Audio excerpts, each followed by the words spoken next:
Salut les artistes et bienvenue à Cava chez soi pour notre atelier du mardi, ce qui est dessiné avec moi. Cette semaine, j'ai pris comme thème la ville et donc tous nos projets seront reliés un petit peu à la ville et aux bâtiments. Le dessin que je vous propose aujourd'hui, c'est un dessin de perspective. Si vous pouvez vous imaginer dans un centre-ville et vous regardez par le ciel et vous voyez les grands bâtiments se réunir dans le ciel, c'est un petit peu ça qui a inspiré mon projet. Alors voici ma création. Vous pouvez tout simplement le dessiner et le colorier la façon que vous voulez. Autrement, je vais vous montrer un truc intéressant que vous pouvez faire avec votre dessin, même si vous n'avez pas de peinture aquarelle. Comment faire de l'aquarelle sans aquarelle? Alors, si ça vous intéresse, je vais vous dire un petit peu plus. Alors, voici les matériaux dont vous allez avoir besoin pour faire le projet. Il faut évidemment du papier. Maintenant, si vous faites juste le dessin et vous pensez juste de le colorier avec des crayons de cire, crayons de bois, en autant que c'est un papier blanc, ça fait rien la qualité du papier. Si par exemple vous voulez faire mon projet de faux aquarelle, il faudrait que ça soit un papier un petit peu plus rigide comme un papier cartonné ou même du papier aquarelle. Vous allez avoir besoin de quelque chose pour faire votre cercle. Moi j'ai choisi cette assiette ici et je l'ai trouvé la grandeur parfaite pour moi. Puisque ce dessin est un petit peu plus technique, je suggère fortement que vous dessinez avec un crayon d'abord et que vous aviez à la main une bonne gomme à effacer. Et encore, puisque c'est un petit peu plus technique, une règle, c'est pas mal nécessaire pour ce projet ici. Au pire aller, vous pouvez aussi utiliser un petit morceau de carton. C'est pas autant les mesures qu'on utilise que la ligne droite. Une autre option à la fin pour bien ressortir nos lignes, ce serait un feutre noir à pointe fine. Maintenant, si vous allez essayer mon truc de faux aquarelle, il faudrait que ce soit un feutre permanent. Sinon, les lignes vont devenir toutes brouillées quand on ajoute de l'eau. En parlant d'eau, il nous faut de l'eau, un pinceau et maintenant pour notre peinture. C'est des feutres lavables à l'eau, ou solubles à l'eau, je devrais dire. Vous pouvez utiliser n'importe quelle marque que vous avez chez vous, en autant que c'est quelque chose qui va s'activer à l'eau. Si vous n'avez pas la même marque que moi comme stylo feutre, il est fort probable que ce que vous avez va fonctionner. Généralement, tous ceux qui sont conçus pour les enfants vont fonctionner, mais si vous n'êtes pas certaine, gribouillez un petit peu de stylo feutre sur un papier et ajoutez de l'eau.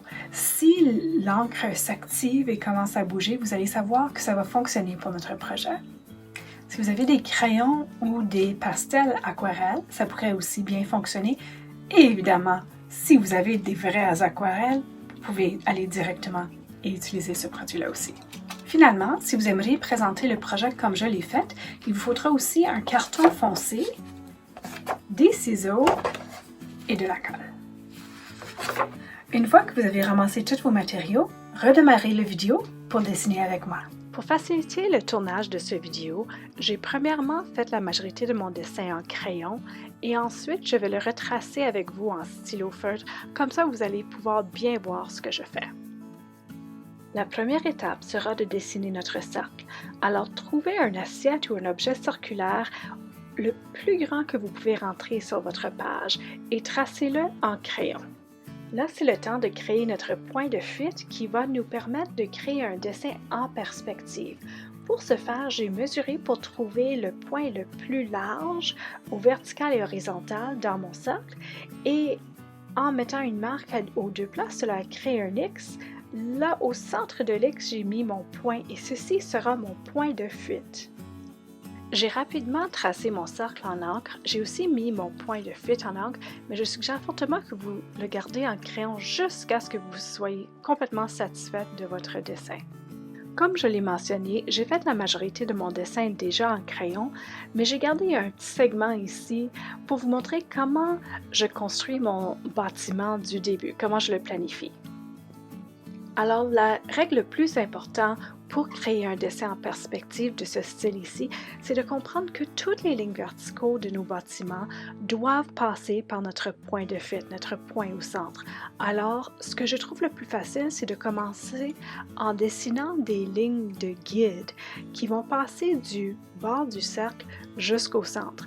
Ici, vous me voyez en train de mettre des petites marques parce que dans mon dessin, j'ai décidé qu'il y aura une porte au centre et quelques fenêtres. Alors, je vais démarquer les points importants sur le périmètre de mon cercle et ensuite, en dessinant doucement, puisque je vais devoir les effacer, je vais dessiner mes lignes de guide en connectant mes marques sur le périmètre du cercle au point de fuite central. Pour faire ceci, ce que je suggère, c'est qu'au minimum, vous allez dessiner les deux lignes pour marquer les extrémités gauche et droite de votre bâtiment ainsi que la ligne centrale. Par la suite, quand vous décidez que vous allez ajouter des fenêtres ou des lignes décoratives, vous pouvez ensuite choisir le placement de ces lignes-là. Mais au minimum, en commençant, vous allez trouver ça beaucoup plus facile si vous commencez déjà avec vos lignes centrales et vos lignes externes de chaque bâtiment. Je comprends que ceci peut être difficile à visualiser au début, donc je vais inclure avec notre vidéo sur Facebook un document que vous pouvez imprimer avec des lignes déjà sur le centre. Vous pouvez utiliser ceci comme guide ou vous pouvez dessiner votre projet directement sur la page imprimée. Une fois que vous avez dessiné toutes vos lignes verticales guide, comme j'ai déjà fait dans cette image ici, c'est le temps de passer aux lignes horizontales. Ça veut dire les lignes qui seront parallèles à l'horizon. Notre défi dans ce projet ici, c'est puisque nos bâtiments sont dans un cercle, d'une façon on pourrait dire que l'horizon est circulaire.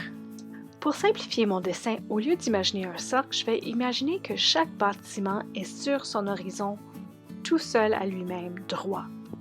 Ça veut dire que toutes les lignes horizontales dans chaque bâtiment devront être parallèles à cet horizon imaginé de chaque bâtiment. J'ai trouvé que la façon le plus facile de dessiner ces lignes horizontales était de placer ma règle sur la ligne du centre et m'assurer qu'elle était carrée avec cette ligne ici.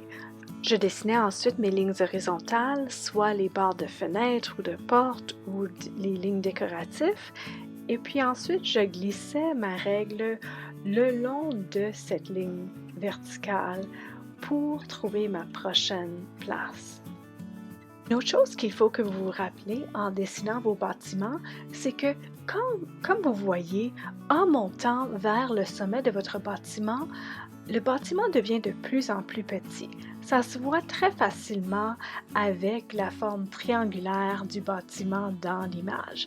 Mais ceci veut dire aussi que la grandeur des fenêtres ou de la séparation entre les étages va aussi diminuer en montant vers le sommet de votre bâtiment. Donc, il faut s'assurer de graduellement réduire la grandeur des fenêtres ou des décorations en montant vers le sommet de votre bâtiment. Nous avons déjà parlé de lignes verticales et horizontales, mais quoi faire si votre bâtiment demande aussi des lignes diagonales? Vraiment, les lignes diagonales sont formées de lignes verticales et horizontales. Ce qui veut dire que si vos lignes horizontales et verticales dans votre bâtiment sont déjà en perspective, toute ligne diagonale que vous créez en joignant un point horizontal à un point vertical vont aussi être dans une bonne perspective.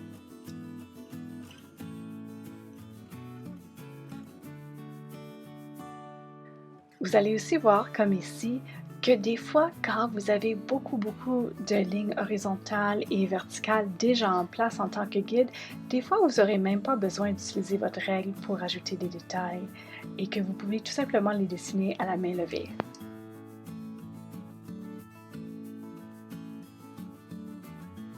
Maintenant que vous connaissez les règles de base pour ce dessin en perspective, je vais accélérer mon vidéo pendant que je noircis mes lignes.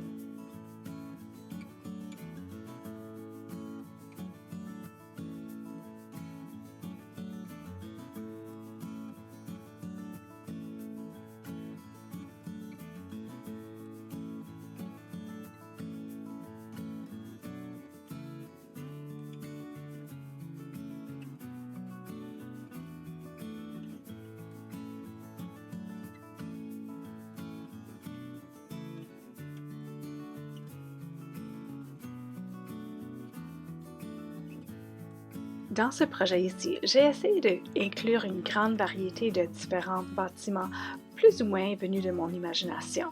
N'oubliez pas, par exemple, de regarder autour de vous, d'étudier les bâtiments dans votre ville ou dans des images ou des villes connues et de vous inspirer des différentes lignes et formes et styles que vous voyez. Ça pourrait être même intéressant de faire ce projet ici avec des bâtiments reconnus, soit des bâtiments connus autour du monde ou dans votre ville. Si je répétais encore ce projet ici, j'aimerais bien le faire avec les bâtiments qu'on reconnaît bien dans notre centre-ville ici à Edmonton. Maintenant, je vais vous laisser regarder mon dessin à vitesse en paix et je vais vous retrouver à la toute fin pour vous montrer comment j'ai colorié mon projet.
Rebonjour! Alors voici, je mets mes dernières lignes d'encre et puis ensuite je vais devoir effacer toutes mes lignes de crayon. Ceci peut prendre un petit peu de temps puisque nous en avons utilisé beaucoup, mais c'est important avant de colorier de bien nettoyer notre papier.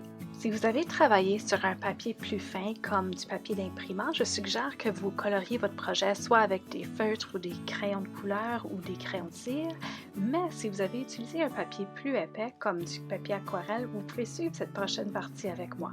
Comme vous avez vu, j'ai sorti mes feutres Crayola solubles à l'eau et je vais tracer les lignes importantes dans mon projet.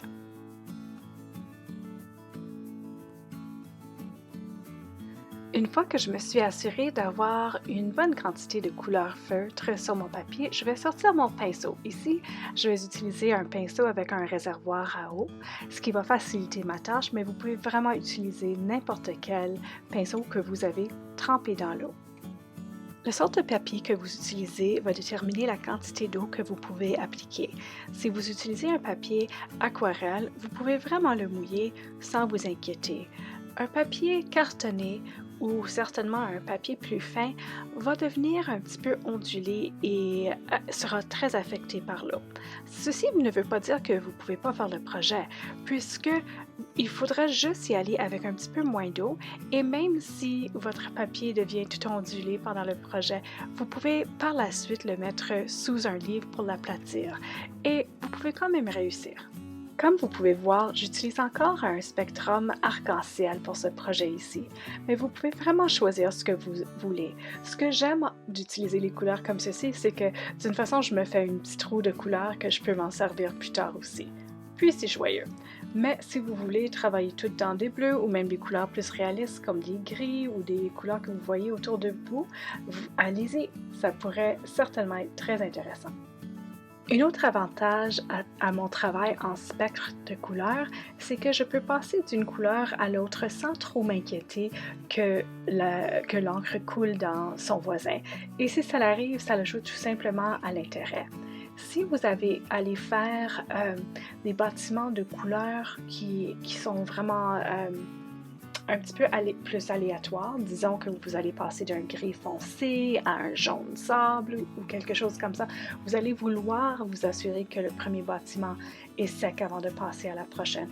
Sinon, une couleur foncée pourrait facilement couler puis salir votre couleur pâle, comme dans tous les projets d'aquarelle.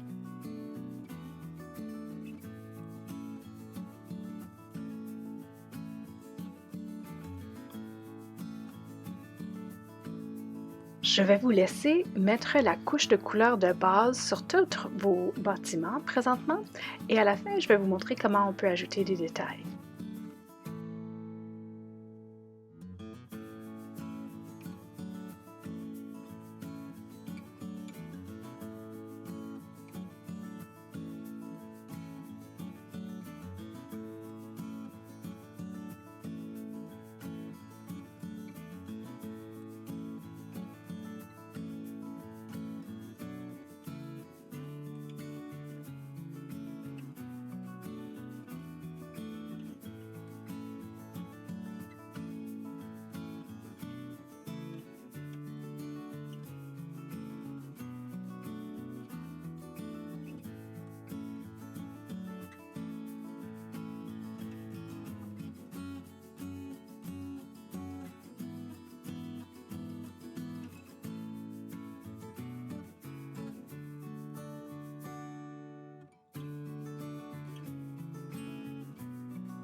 Alors, avec quelques bâtiments qui me restent, je vais vous décrire comment j'ai complété mon projet.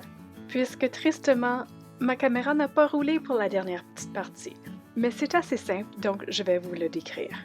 Alors, une fois que la couche de base était sec sur tous mes bâtiments, je suis revenue avec la même couleur que j'avais déjà employée sur chaque bâtiment pour rendre un petit peu plus foncé quelques détails. Peut-être que c'était une fenêtre ou une porte ou une ligne. Je choisissais une couple de choses sur chaque bâtiment pour augmenter le niveau de détail un petit peu dans mon projet.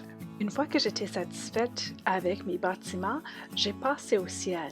Et pour faire un ciel de nuit, j'ai choisi 2 ou 3 couleurs foncées, comme un bleu marin, comme un violet, et j'ai gribouillé ici et là dans mon ciel. Ce n'était pas essentiel de complètement colorier le ciel puisque nous allons revenir avec notre pinceau pour le traiter comme de l'aquarelle. Et les couleurs foncées se répand très facilement. Donc, allez-y, mettez de l'encre et vous pouvez toujours en rajouter plus si vous n'en avez pas mis assez. Mais le but, c'est de faire un ciel foncé, sombre de la nuit. Je ne l'ai pas faite, mais si j'étais pour y revenir, j'aurais réservé une petite espace pour la lune. Il me semble que d'avoir un point focal au centre des bâtiments avec une belle lune, ça pourrait être très intéressant. Une fois que mon ciel était sec, je suis revenue pour y ajouter des étoiles. J'ai utilisé un stylo blanc que j'avais, un stylo gel que j'avais en main, mais essayez ce que vous avez, puis voyez ce qui pourrait fonctionner. Je sais que certaines personnes vont même utiliser les stylos correcteurs ou certains crayons à bois blanc vont aussi être assez opaques pour paraître sur des couleurs sombres. Alors, essayez ce que vous avez pour mettre des étoiles. Sinon, c'est vrai que souvent dans les villes, avec toutes les lumières, on ne voit pas vraiment d'étoiles. Et finalement, pour la présentation de votre projet, vous avez plusieurs options. Vous pouvez soit laisser l'extérieur blanc, comme il sera dans cette image ici, ou vous pouvez le colorier une couleur sombre avec la même technique que nous avons employée pour le ciel, ou encore vous pouvez faire comme moi, découper votre cercle et le coller sur une surface plus sombre, comme un papier cartonné. Et puis, comment est-ce que vous avez trouvé le projet? Moi, j'ai trouvé que ça demandait beaucoup de patience et de précision, mais que l'effet final était très intéressant. Donc, j'ai trouvé que ça valait la peine. Et j'ai beaucoup aimé pouvoir peinturer mon dessin final. Si vous essayez le projet, n'oubliez pas de prendre une photo et le partager avec nous. Vous pouvez le poster directement en dessous de cette vidéo ici, si vous le voyez sur Facebook. Autrement, vous pouvez le partager sur les médias sociaux en utilisant #CavaChezSoi ou en nous taguant avec @GalérieCava. Et puis, vous pouvez m'envoyer les projets directement à nadia@whimsical.inc. Demain, c'est mercredi, ce qui veut dire que je vais vous présenter un défi à 3 dimensions. Cette fois-ci, je vais vous inviter à partir en aventure. Si ça vous intéresse, vous me trouverez ici demain après-midi. À demain!